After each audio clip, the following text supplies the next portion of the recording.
लखनऊ में आज DGP IGP conference में शामिल होंगे पीएम मोदी। 56वें सम्मेलन में करेंगे शिरकत। कई अहम मुद्दों पर होगी बात। आज और कल होने वाला डीजीपी आईजीपी सम्मेलन हाइब्रिड मोड में किया जाएगा आयोजित।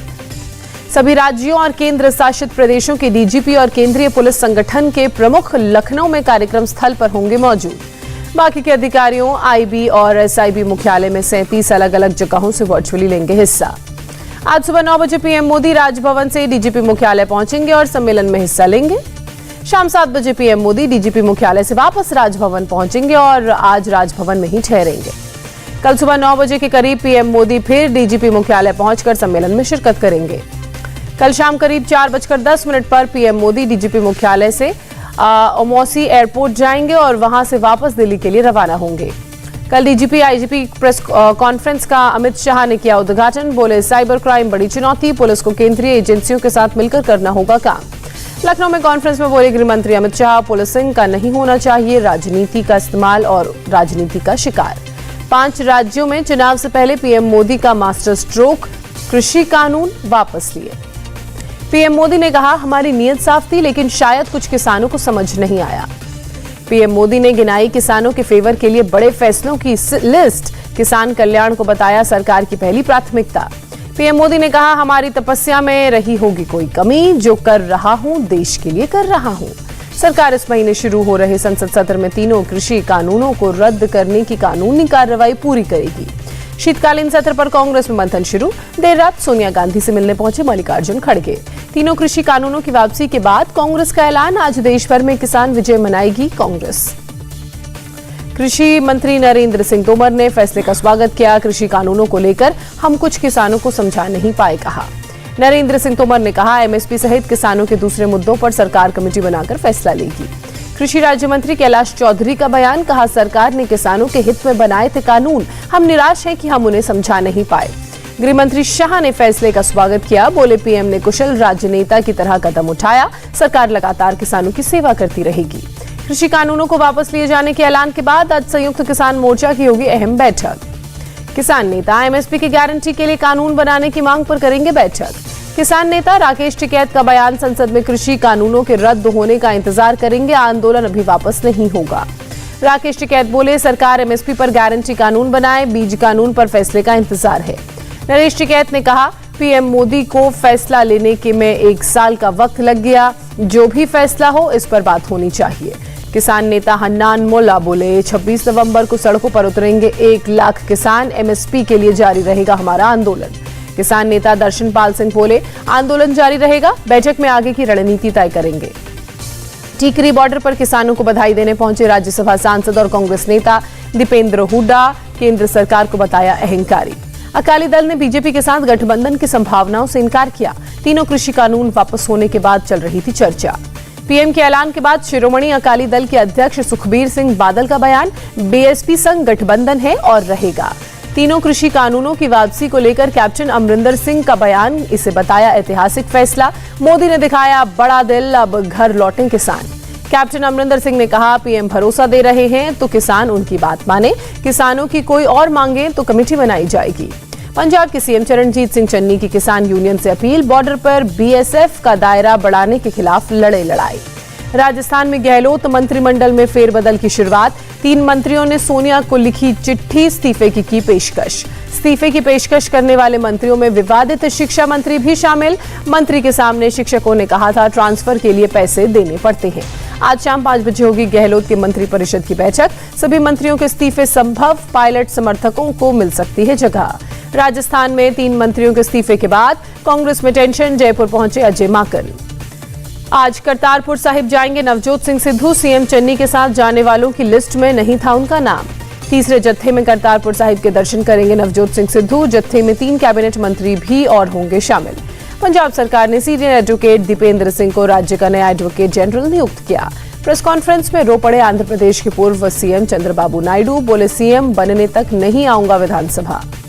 चंद्रबाबू नायडू के समर्थकों ने टीडीपी दफ्तरों पर किया प्रदर्शन। सीएम जगनमोहन रेड्डी का जलाया पुतला।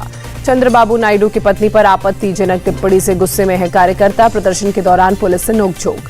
ट्रेनों में फिर से मिलेगा खाना। कोरोना के चलते बंद सर्विस को जल्द शुरू करेगा आईआरसीटीसी। रेलवे बोर्ड के इस फैसले के बाद रेल यात्रियों को सर्दी में कंबल चादर का इंतजार, सभी ट्रेन से हटाया गया स्पेशल का टैग। कल इंडियन नेवी में शामिल होगा आईएनएस विशाखापत्तनम, छिपे रहकर दुश्मन पर करेगा प्रहार। अफगानिस्तान से जारी है भारतीयों की वापसी, दिल्ली पहुंचने पर सबने पीएम मोदी का शुक्रिया किया। नेपाल में पतंजलि के 2 टीवी चैनल हुए लॉन्च, चैनल का नाम आस्था नेपाल और पतंजलि नेपाल टीवी है।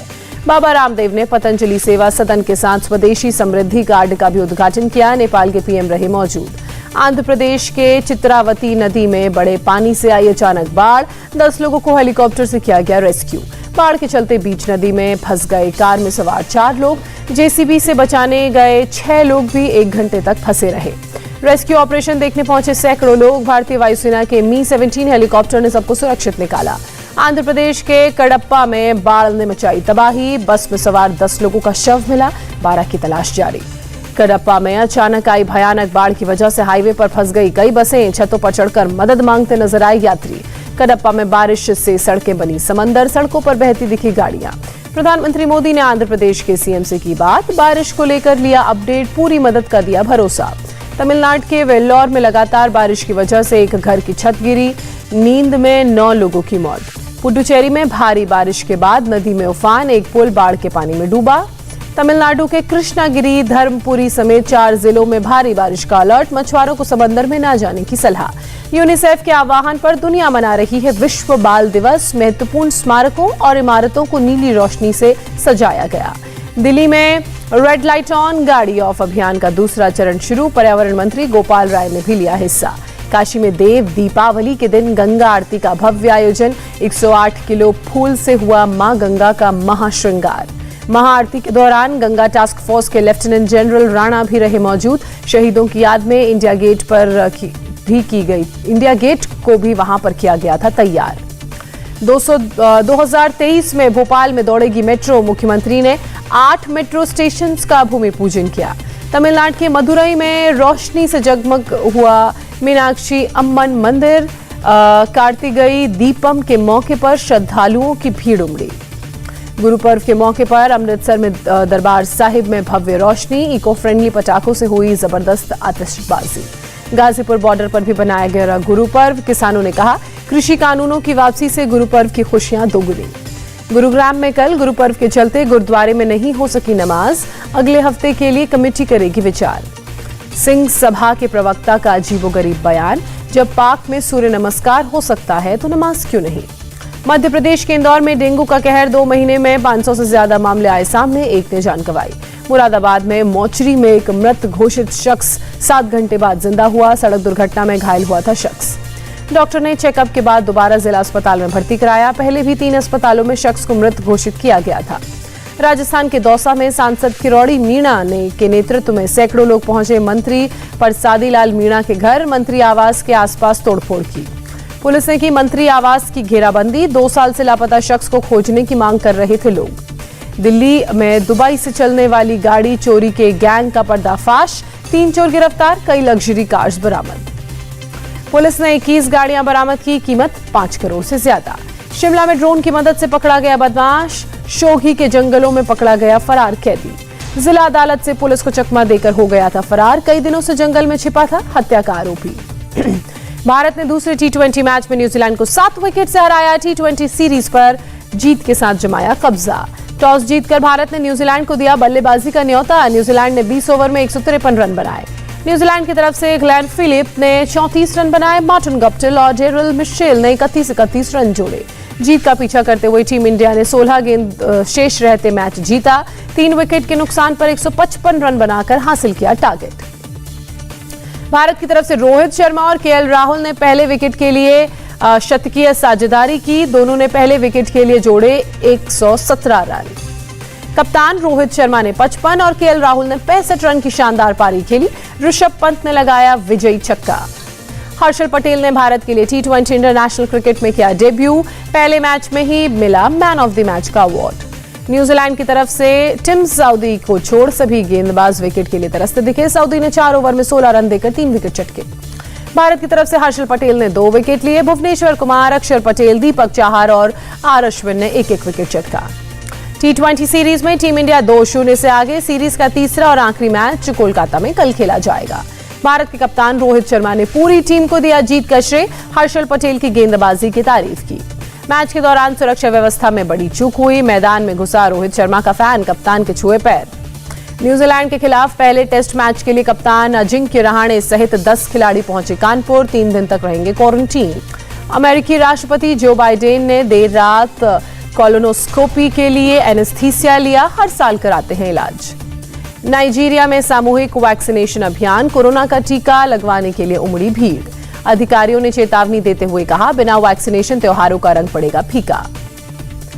हांगकांग में आतंकवाद के खिलाफ की गई ड्रिल। बड़े पैमाने पर जवानों ने हिस्सा लिया। रेलवे स्टेशन पर मॉक ड्रिल का आयोजन। पुलिस समेत 5 अलग अलग विभागों के जवान हुए शामिल। कनाडा से आई बाढ़ की राहत की तस्वीर। बाढ़ के बाद राहत का कार्य जारी। सैनिकों की एक टुकड़ी पीड़ितों की मदद के लिए पहुंची। और बाढ़ और लैंडस्लाइड से करीब 17,000 लोग प्रभावित। एक शख्स की मौत भी हुई।